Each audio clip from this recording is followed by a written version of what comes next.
Hi guys. So there's something I've been putting off for a long time, and it's installing solar power on this other RV that is currently just in a storage space. As you can see, it's a covered storage, so there's not a lot of sun, but I need power when I'm here, and although I have a whole house generator,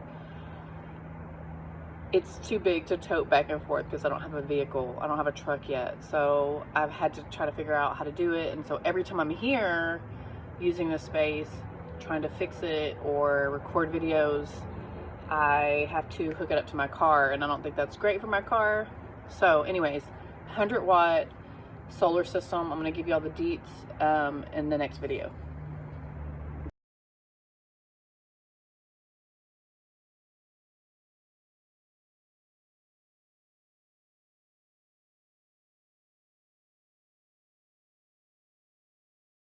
All right, so I know some electrical. I'm not an expert by any means, and this seemed like plug and play. So let's hope that that's what it is. Let me show you what they are. This is the panel kit that I got, 100 watts, Thunderbolt solar panel kit.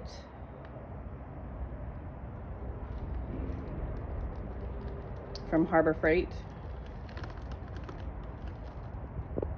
And this is what's included. It's got the charge controller,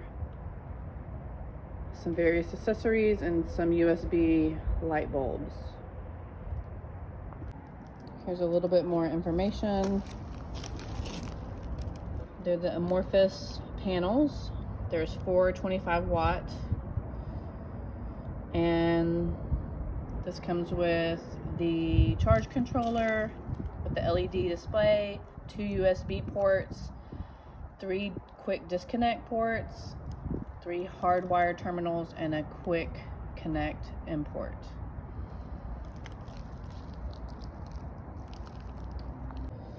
Other components that I got is this Jupiter 400-watt power inverter.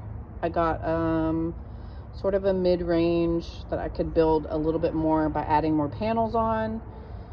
I know eventually I'm gonna have to get a bigger inverter, but I just kind of wanted to start with under a certain amount of money, and I'll show y'all the receipt from this at the end. Here's the battery that I got. It's a 12 volt 35 amp universal battery.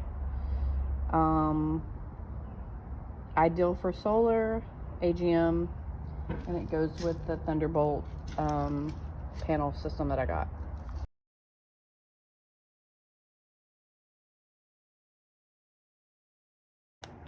All right, so here's the main components.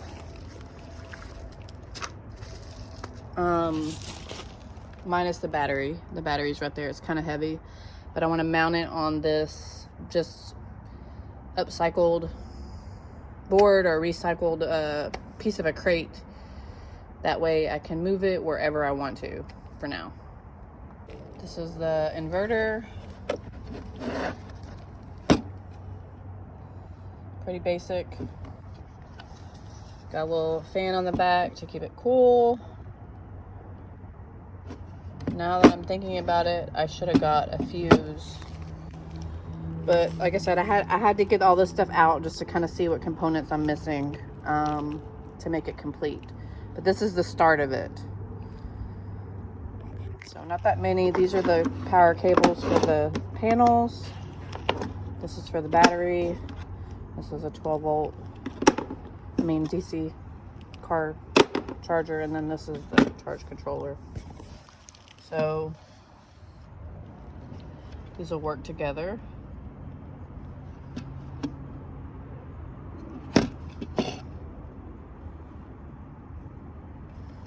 So this would not work with lithium batteries, now that I see that.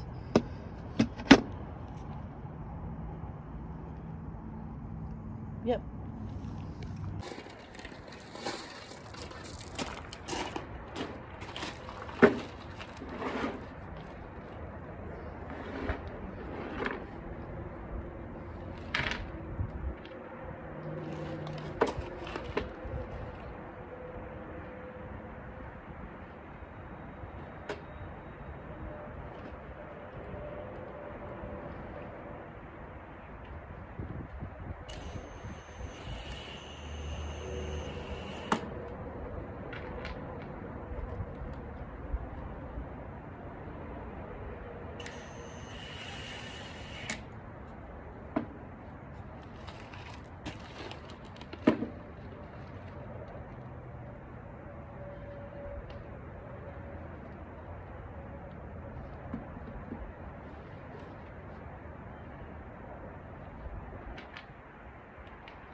So this thing came with a quick start guide, which I love because I don't like reading a bunch of instructions, but just to kind of put things together, that's what I'm gonna do for now.